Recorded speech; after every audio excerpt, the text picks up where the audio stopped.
And good morning, math wizards and math masters, or good afternoon. Exciting news, we'll all be doing the same math from now on. So math wizards, you are now part of the math masters, but I'll still have your section on Google Classroom for you to look at. Right now we're doing page 167, or lesson 16. If you've already done this, you can follow along with a blank piece of paper. Or if you don't have your problem set, you can just follow along. I'm going to go a little slower. I realize I'm going kind of fast. So you can write along with me. We're going to write 3/5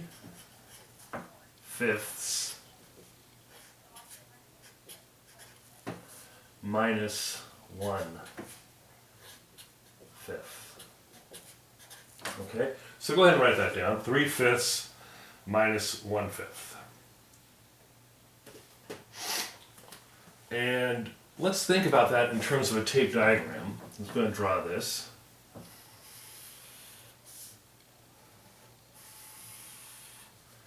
And we're going to make fifths. 1, 2, 3, 4, and 5. So how many fifths do we start out with? We start out with 3/5. So I'm going to shade in 3. 1, 2, and 3. And what are we doing? We're subtracting one of these fifths. So I'm going to just go ahead and cross that out. And what are we left with? We're left with 2/5.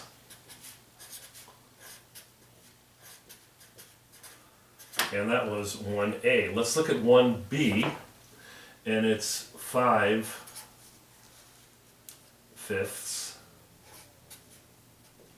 Mr. Leggett forgot the S's up there. Minus 3/5. Okay, and we'll make a tape diagram.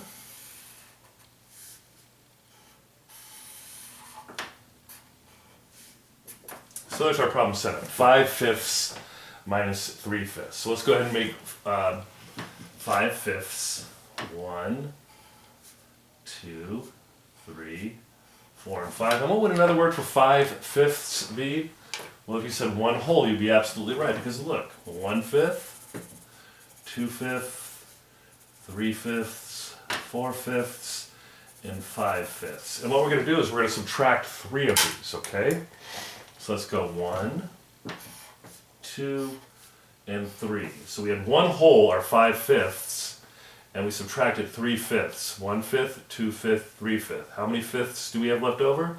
1/5, 2/5. And that was 1B for those of you with a problem set. Okay, let's look at another one here. This is going to be a little different. 3/2 minus 2/2. Okay, so halves. When we think about halves, let's see what we get when we do 3/2, okay? Remember, 2/2 make 1 whole. This is 1. Okay? But we have a total of 3/2.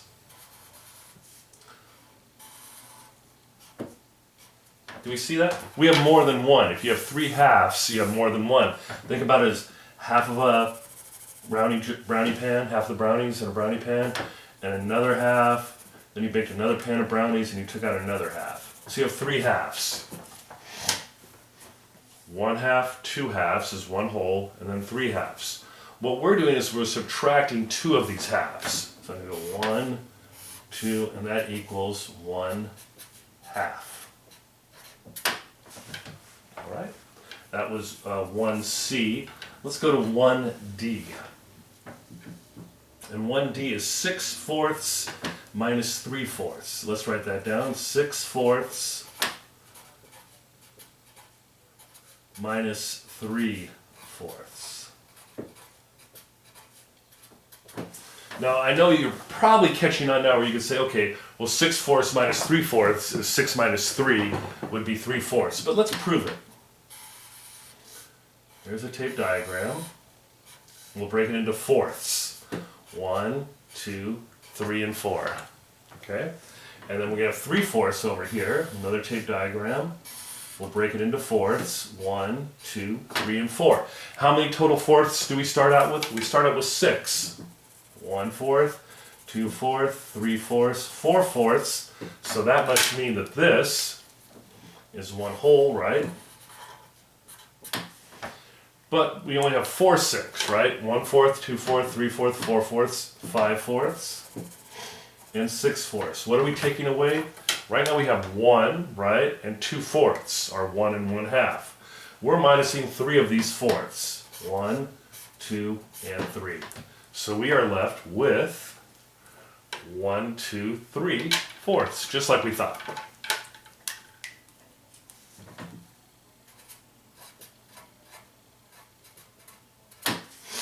So we're going to just kind of shift gears. We're not going to do the tape diagram anymore.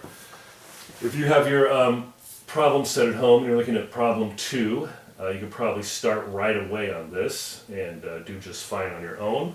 But those of you who are math wizards and now all of a sudden find yourself math masters, you might want to follow along a little more carefully. I'm going to get a new piece of paper out.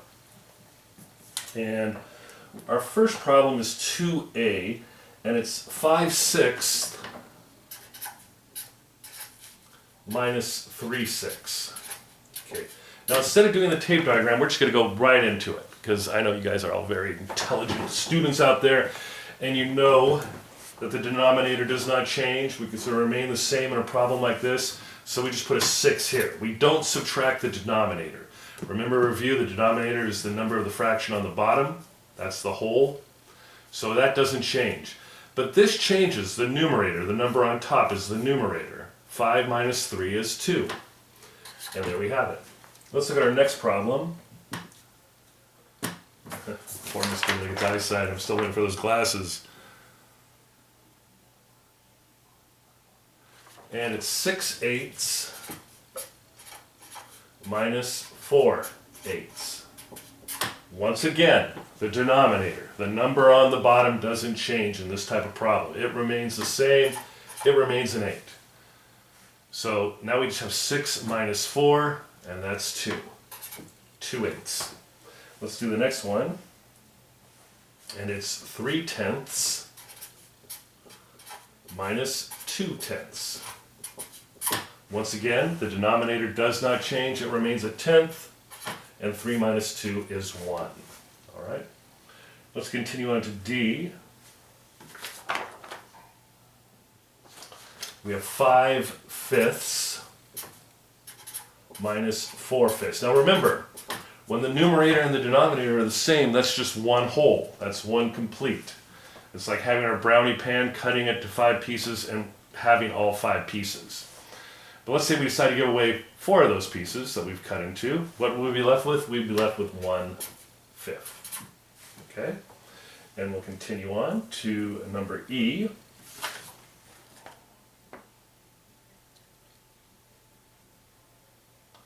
And we're doing 5/4 minus 4/4. Now remember, and you math wizards probably are not familiar with this, when the denominator is larger than the numerator, this is greater than 1.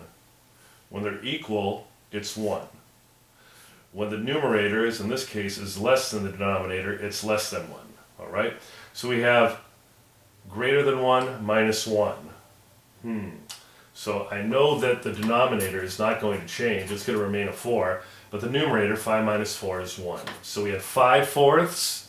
We took away 4/4, and we're left with 1/4. Okay? And we're going to do one more. And it's 5/4 minus 3/4. So we have more than 1, 5/4, and we're taking away 3/4. The denominator, the number on the bottom, the denominator does not change. 5 minus 3 on the numerator, and we wind up with 2/4. All right? So we're going to go to 3. And problem 3 says, solve using number bond to show how to convert the difference to a mixed number. Problem A has been completed for you. Well, some of you don't have this at home, so we're going to review this, okay? So it's 12/8 minus 3/8. Okay, so write that down. Kind of see what's going to happen here, I think. We have the denominator does not change, otherwise it would be 0, right? 8 minus 8 would be 0, but we keep it the same. But 12 minus 3, well 12 minus 3 is 12, 11, 10, 9. So we're left with 9/8. Now, we need to put this into a mixed number. And if you watched the video before on mixed numbers, you'll realize that they're greater than 1, like I said. But we need to show how we can turn this into a mixed number. And I'll show you an easy way to do it. I taught the Math Masters one way to do it, but let's just break this down into one whole. 8/8. What do we need to add to that to make 9/8? We would do, this is what I'm talking about with the number bonds, 1/8. So we have 8/8 and 1/8. We have one whole here and 1/8 left over. Do we see that? 8/8 plus 1/8 is 9/8. But we have one whole and 1/8 left over. So this is going to equal 1 and 1/8. Wow. We'll get the hang of it. Let's go to B. And B has not been done for us. And it's 12/6 minus 5/6. Okay, the 6 is going to remain the same, right? And the 12 minus 5, well, 11, 10, 9, 8, 7 is 7/6. How are we going to turn this into a mixed number? Well, let's take a look. Right now it's an improper fraction. We'll go 6, 6, and then we just have 1/6 left to go to make 7/6. So 6, 6, and 1/6, right? So one whole and 1/6. So this equals 1 and 1/6. All right, we'll continue on. We're going to do 9/5 minus 3/5.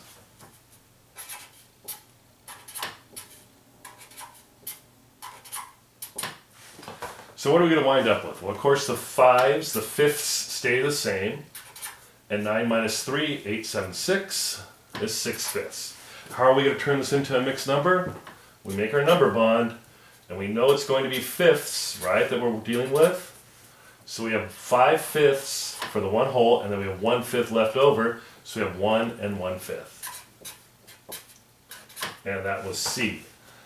2C. Let's go to 2D, if you have the problem set at home. And 2D is 14/8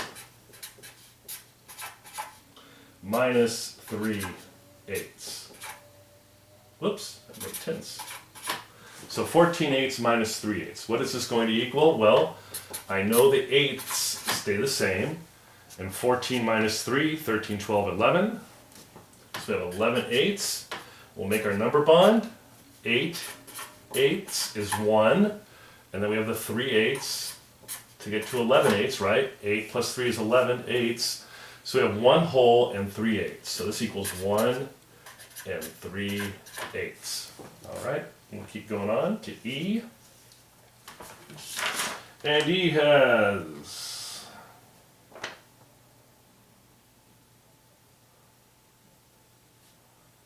8/4 minus 2/4.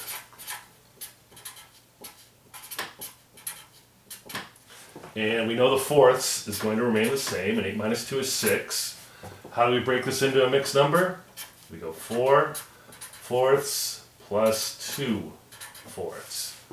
So what do we have? 1 whole and 2/4. So this equals 1 and 2/4. All right. And our last one. F. 13/10 minus 3/10.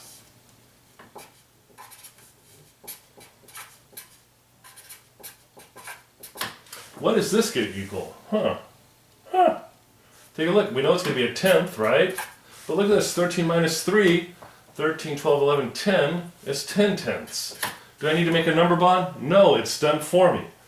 10/10 equals 1 whole. And there we have it. We're going to save tomorrow, page 168 for tomorrow. And that's what we'll be doing some addition with the fractions. All right? So watch the video. They show a different way to convert a improper fraction to a mixed number. I kind of like the Eureka way, but this, there's more than 2 ways to skin a cat, as they say. I miss you all very much. Can't wait to get back in class with y'all. And stay safe. Remember, keep that distancing and get plenty of water, healthy foods, and lots of sleep. Okie doke. Thank you for watching Eureka Math with Mr. Leggett.